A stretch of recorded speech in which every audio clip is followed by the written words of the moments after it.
제가 이걸 일부러 갖고 온 게 한번 보시면 생활비 명목으로 관리해온 생활비 계좌가 있었고 이거를 어디다 썼는지까지 이제 소명을 한 겁니다. 그 공통 계좌에서 안녕하세요. 비더리치 세무사 김국현입니다. 무심코 지나갔다가 증여가 되는 경우가 참 많습니다. 나는 증여라고 생각도 안 했고 증여를 할 마음도 없었는데 갑자기 세무서에서는 증여세를 내라고 이야기를 합니다.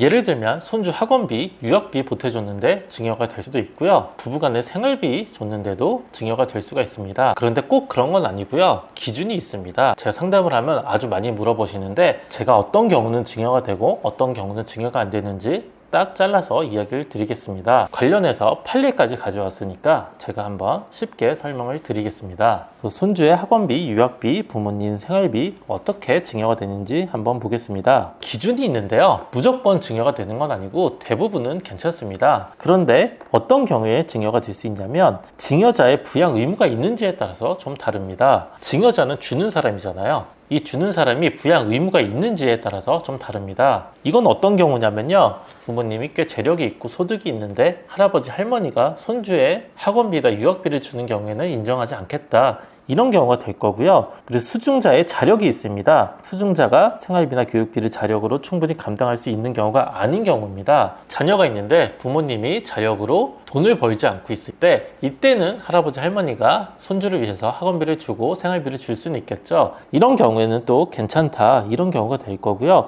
해당 용도의 지출을 어떻게 하는지 생활비 또는 교육비 용도에 직접 지출한 금액인지 아니면 투자에 사용을 했는지 이런 것까지 보겠다는 겁니다. 요 크게 세 가지를 보고 증여인지 아닌지를 판단을 해보면 되는데요. 이렇게 말하면 또 어렵잖아요. 실제 케이스를 제가 하나씩 보여드리겠습니다. 케이스별로 확인을 한번 해보겠습니다. 증여가 안 될 수도 있고 증여가 될 수도 있습니다. 자녀가 부모님 생활비 줄 때 이게 생활비로 드리는 건데 괜찮을지 대부분 괜찮을 겁니다. 그런데 안 되는 케이스도 있을 거고 부모가 자녀의 교육비, 유학자금, 생활비 줄 때 대부분 또 되겠죠. 그런데 안 되는 케이스는 어떤 케이스인지 한번 볼 거고요. 부부 생활비나 공동생활자금은 어떻게 또 증여가 될 수 있는지 한번 케이스별로 보겠습니다. 기존 판례들을 좀 가져왔는데요. 말이 좀 어렵지만 제가 쉽게 설명을 한번 드려볼게요. 자녀가 부모님한테 생활비 드리는 경우인데 부양 의무가 있었다면 증여가 아니고 부모님 소득이 있었으면 증여가 될 수가 있습니다. 좀 굵은 글씨 줄 쳐져 있는 데를 한번 보시면 피상속인은 매년 얼마의 근로소득만 있었고 그 소득으로는 피상속인 부부의 생활비로 부족해 보여서 아들이 부모님한테 부양 의무가 있었다고 보인다. 이 케이스는 뭐냐면 상속이 시작이 됐습니다. 상속세 신고를 하고 상속 조사가 시작이 됐는데 그때 자금 흐름을 봤더니 자녀가 부모한테 돈 준 게 많았습니다. 이때 이게 증여냐 봤더니 우리는 증여가 아니라고 했겠죠. 국세청에서는 이게 증여다 이렇게 주장을 해서 아마 법원까지 간 것 같고요.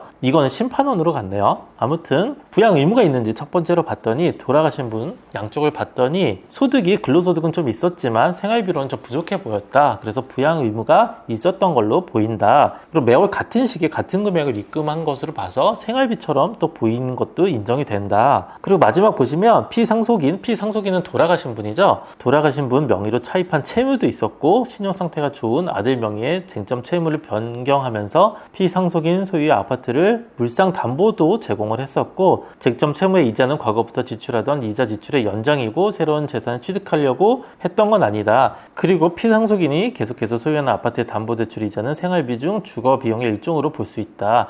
그래서 생활비를 받아서 이자를 좀 납부를 하셨나 봐요. 이거는 소득이 많지 않은 부모님을 위해서 생활비 드린 거다. 그렇게 해서 좀 인정을 받은 거고요. 어떻게 보면 좀 증여로 보이긴 하겠지만 생활비를 받아서 이자도 내고 생활비도 내고 그리고 그 돈으로 새로운 투자한 것도 아니었다. 그래서 돌아가신 분의 생활비로 보인다. 이런 케이스였습니다. 어떤가요? 좀 복잡하지만 생활비라고 좀 생각이 드시죠? 그래서 자녀가 퇴직한 부모님께 용돈 드리고 생활비 드리는 건 충분히 증여가 아닙니다. 이 케이스에서 보시는 것처럼 부모님들이 근로소득이 있었지만 생활비로 부족한 거 자녀가 더 줬다고 증여로 보진 않았죠? 어떤 케이스였는지 느낌 한번 보시고요. 두 번째 보시면 할아버지가 손주한테 유학비 준 경우 어떨까요? 이것도 부양 의무가 있었다면 가능하겠죠. 할아버지가 손주의 부양 의무가 있었다. 아니면 자녀, 손주의 부모가 소득이 있었으면 안 됐을 거고 없었으면 가능했겠죠. 한번 보시면 피상속인에 우선하여 그래서 돌아가신 분에 우선해서 부양할 지위에 있는 부모에게 그 유학생활을 지원할 수 있는 경제적 능력이 충분하였고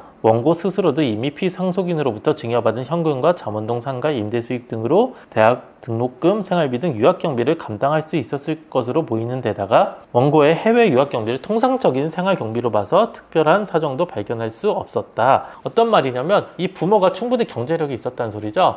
잠원동 상가가 있어서 임대 수입도 꽤 많았는데 이 자녀의 유학비를 할아버지가 준 겁니다. 그런데 할아버지가 준 게 생활비고 학비를 그냥 보태준 거다 이렇게 이야기를 했지만 알고 보면 할아버지는 손자를 부양할 의무가 없다. 부모가 소득이 충분했으니까 부모가 주는 게 맞다. 그래서 이건 증여다. 이렇게 된 겁니다. 이렇게 보면 또 부자들이 더 무섭죠? 소득이 많지만 또 할아버지가 손자 유학비를 또 대주고 있었습니다. 이런 경우는 충분히 또 증여로 보이시죠? 그러면 세 번째 케이스로 부모가 자녀한테 준 학비, 학원비는 어떨까요? 대부분은 당연히 증여가 아닙니다. 그런데 어떤 경우냐면 성인이 된 자녀를 위해서 학비를 준 경우입니다. 성인이라고 무조건 또 안 되는 건 아니고 성인이 경제적 능력이 있는지를 또 봐야 됩니다. 늦게까지 공부하는 경우도 있을 수 있잖아요. 케이스 간단하게 보시면 이분은 국내 아파트와 미국의 단독주택을 소유하고 있었다고 합니다. 이분도 부자네요. 국내에 소유하고 있는 상가에서 매월 얼마 이상의 임대 수익이 지속적으로 발생을 했고 유학기간 이전에 부모가 경영하는 법인에서 근무를 해서 근로소득이 발생을 했고 법인의 비상장 주식들도 보유를 해서 배당 수입도 있었다.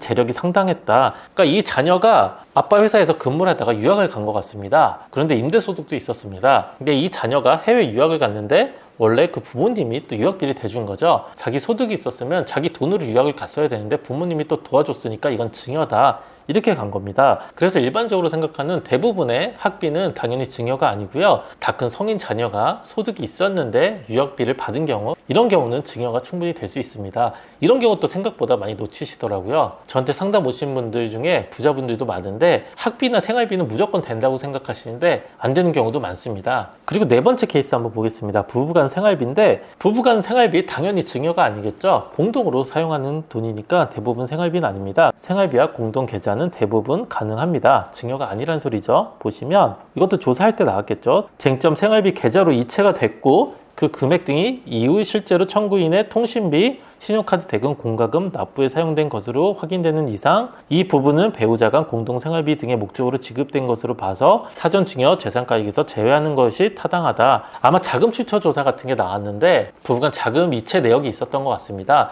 자금 이체 내역 중에 이건 생활비라고 했는데 국세청에서 인정을 안 해준 거죠. 그래서 이제 조세 심판원까지 가서 이제 판결을 받았는데 납세자가 이긴 거죠. 제가 이걸 일부러 갖고 온 게 한번 보시면 생활비 명목으로 관리해온 생활비 계좌가 있었고 이거를 어디다 썼는지까지 이제 소명을 한 겁니다. 그 공통 계좌에서 통신비, 신용카드 대금, 공과금 납부한 것까지 보여줘야 인정을 받았다는 거죠. 그래서 이제 생활비였다. 대부분의 경우 이렇게 생활비를 쓰시니까 당연히 인정이 되겠죠. 그런데 안 되는 경우도 꽤 많습니다. 어떤 경우죠? 생활비인데 증여가 되는 경우도 있습니다. 생활비로 부동산 투자, 주식 투자를 하는 경우에는 증여가 될 수 있습니다. 큐외벌이어서 남편만 소득이 있고 아내는 직업이 없는 경우, 그래 소득이 없었는데 주식 투자를 많이 하고 부동산을 취득을 했다. 그러면 어떤 돈으로 샀냐 이렇게 물어봅니다. 그때 자금 출처를 밝혀야 되는데 생활비 받아서 샀어요. 이렇게 하면 증여가 될 수가 있습니다. 그런데 부부간은 10년간 6억까지는 증여가 되니까 세금은 나오진 않는데 6억이 넘어가면 이제 증여가 되겠죠. 이런 케이스가 있을까요? 아주 많습니다. 집을 살 때나 전세를 할 때 공동명의를 하는 경우가 있는데 이때 공동명의 금액이 6억이 넘어갔는데 한쪽에 소득이 없었다. 그러면 그 공동명의한 그 금액 어떤 돈으로 이제 취득을 했냐 이렇게 물어봅니다.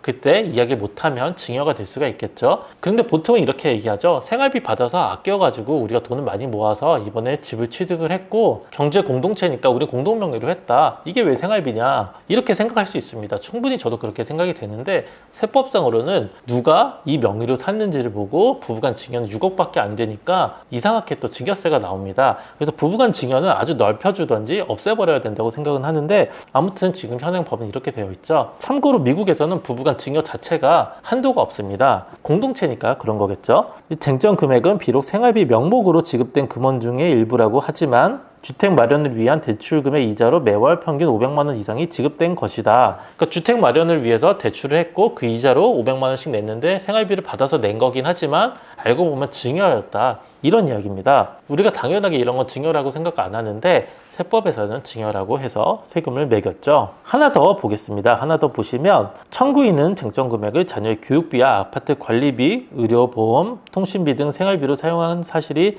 확인이 되므로 부양 의무자인 피상속인이 부담할 생활비에 해당한다고 할 것이다. 그런데 또 한편으로 보면 이 돈으로 콘도 회원권을 사고 상호저축금액에 적금을 들었다. 그래서 5,488만 원은 증여세 비과세 대상인 생활비로 보기 어렵다. 생활비 쓴 거는 생활비로 봐주지만 콘도 회원권을 사고 적금을 든 거는 증여를 받아서 이걸 산 거다. 그래서 이거는 증여다. 이렇게 좀 나눴죠. 아주 디테일하게 조사를 합니다. 대부분의 생활비는 증여가 아니겠지만 부동산 투자를 하거나 주식 투자, 적금을 들어도 출처에 따라서 증여가 될 수가 있습니다. 이런 생활 속에 자금이체 하는 것들 증여가 될 수 있는 것 정리를 한번 해봤는데 어떠신가요? 증여나 상속을 하기 전에 그리고 가족 법인을 통해서 증여 상속하시기 전에 저와 꼭 상담해 보시고 진행을 하시면 좋을 것 같습니다.